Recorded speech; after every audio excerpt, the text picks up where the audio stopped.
Well, I suppose I've always had a love for what some people would term geeky things.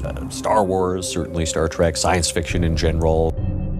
All these nerdy things. These have been the things I've loved. My dad is a doctor, and so is my sister and my brother-in-law and many of my aunts and uncles. And I came to Edmonton to go to university in science. I was a science major.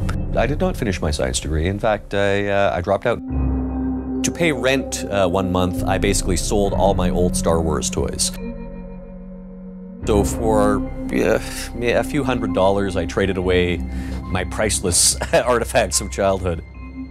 And so I was very fortunate that I managed to get a gig that now allows me to go to comic book conventions for free, when normally I'd be the guy paying to attend them. That gig was doing the voice of Commander Shepard in the Mass Effect trilogy. My name is Shepard, and I'm here to get you off this shit. Voice acting is great because you can literally show up with no pants, if you so choose. You know, I mean, the sound technicians might complain.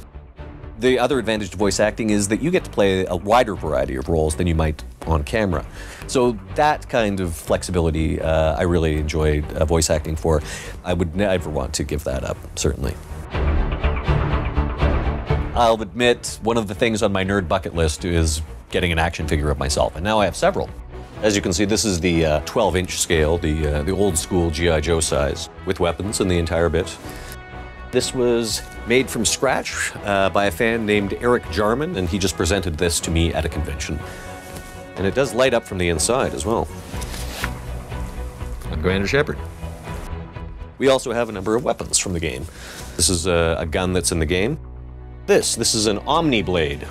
And this is actually for the other hand, the opposite hand that's in the game, but I'm left-handed, so. Now, this is one of the aliens that I play in the game, and in fact, anytime you run into one of these guys in the game, the Vorcha, it's me.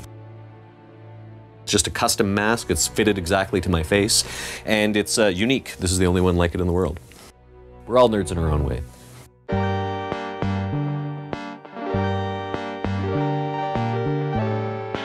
The thing about Edmonton is the theater community is amazing. And improv is a focus of mine, and Edmonton is really one of the best towns for improv in the entire world.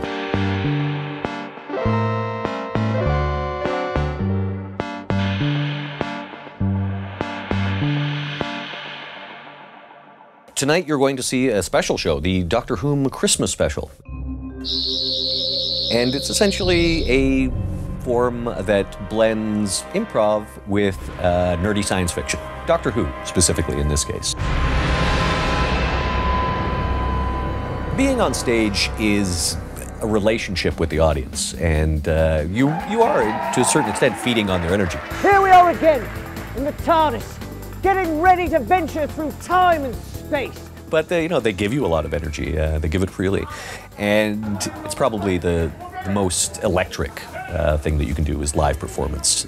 You get immediate gratification from the audience. It's a unique feature of the local atmosphere that the TARDIS manifests as slightly smaller than it normally does.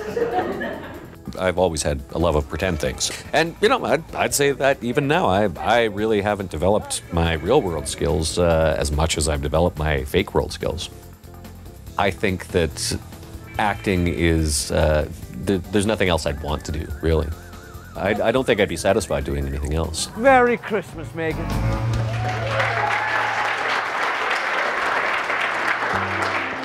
You ultimately have to seek what makes you happy. And if you're doing something that's not right for you, I think you'll know it. Ultimately, on some level, you're going to know it. The best way to live your life is to follow your passions and to seek out what makes you happy. I have been very fortunate, so I don't want to be responsible for anyone deciding to drop out of school and just see how it goes. That said, it's a pretty great way to live your life, if you can pull it off.